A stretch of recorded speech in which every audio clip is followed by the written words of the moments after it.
شیرینیمون 2 تا خمیر لازم داریم، 2 تا خمیر خیلی راحت.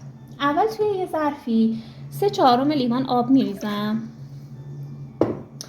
با 60 گرم روغن که تقریبا میشه یه کمی کمتر از نصف لیوان. من روغن مایع نداشتم، روغن جامد رو ذوب کردم و دارم ازش استفاده میکنم. نصف قاشق مرباخوری نمک داریم، 1 قاشق مرباخوری هم این شکلی شکر داریم.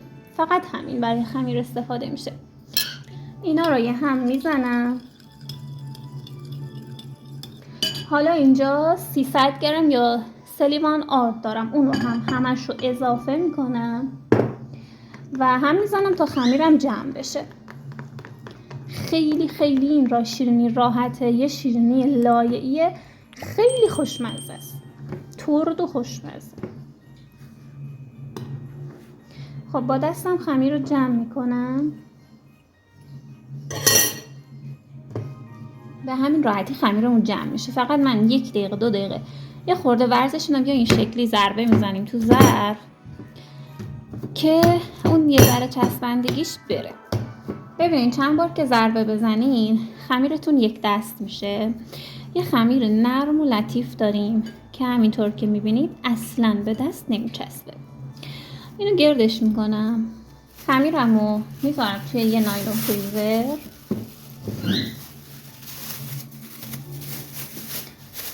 و میذارمش کنار. برای درست کردن خمیر دوممون احتیاج داریم به 1/1 لیوان آرد. میرزمش تو کاسه. حالا بهش 80 گرم کره همدمای محیط استفاده میکنیم. حالا بهش 80 گرم کره همدمای محیط اضافه میکنم.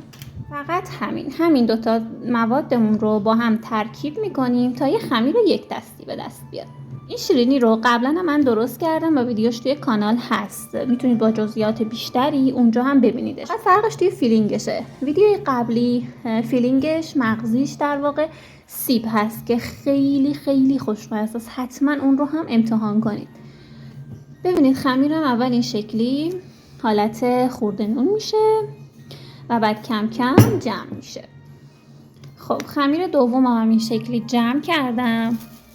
حالا اینو هم میذارم توی یه نایلون فریزر و به هر دو خمیرم 15 دقیقه توی یخچال استراحت میدم. ببین به همین راحتی خمیر شیرینی من درست شد.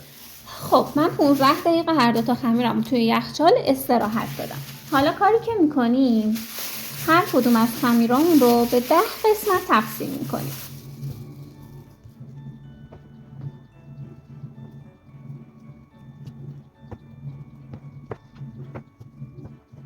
حالا هر قسمت رو چونه میکنیم.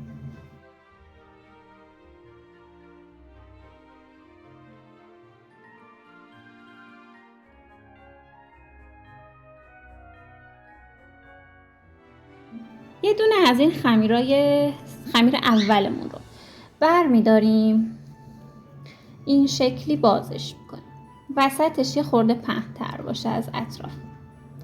بعد یه دونه از این خمیر دوم میذاریم وسطش رو جمعش میکنیم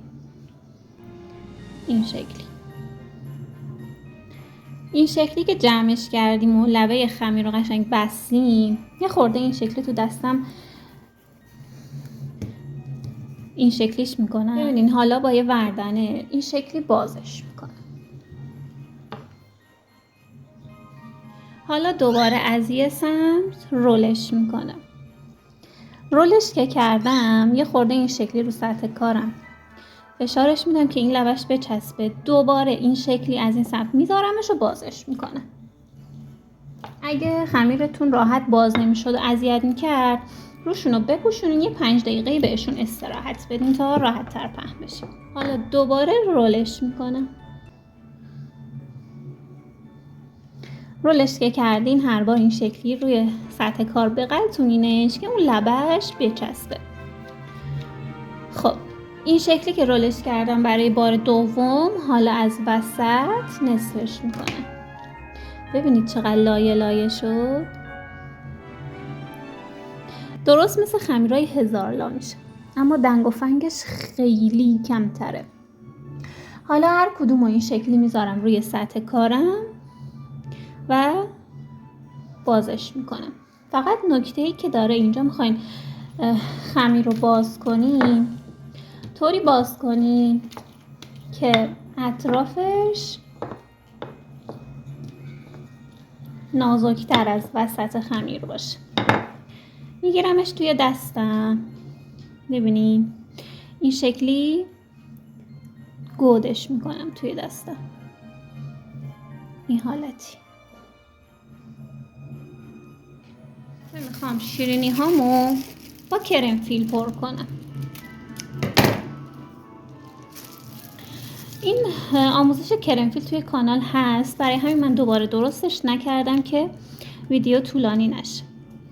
به اندازه کافی تا جایی که جا داشت توش کرم فیل میریزیم.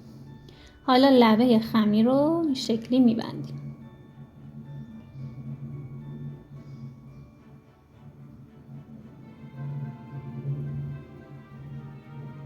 لبه خمیر رو که این شکلی بستیم، این حسابی اینا رو فشار بدیم که باز نشه، زمان پخت کرم بزنه بیرون. حالا مثل قطاب لبش رو میپیچیم این شکلی.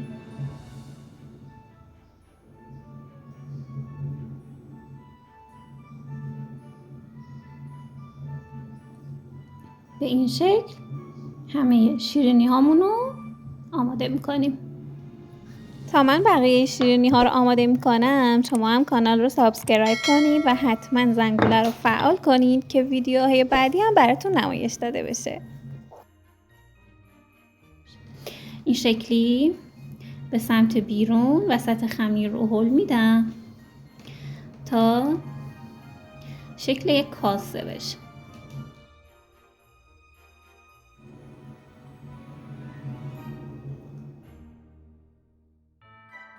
خب من آخرین شیرینی رم درست کردم.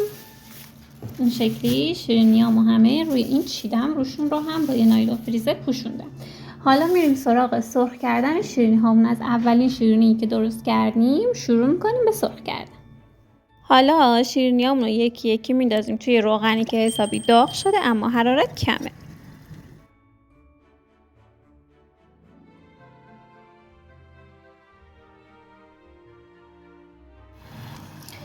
خب این آخرین شیرینی ها رو از روغن در میارم. ببینید چقدر از روغن کم شده. جذب روغن این شیرینی نسبت به شیرینی هایی که توی روغن سرخ میشه واقعا کمه. این شیرینی هامون آماده شد. حالا اونها رو توی ظرف میچینیم.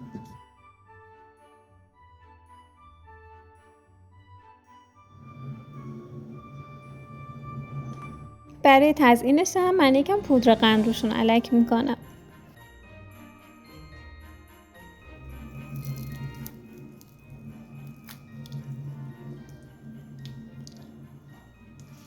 یه رویه ترد و خوشمزه با مغزی کرم فیل، دیگه چی از این بهتر؟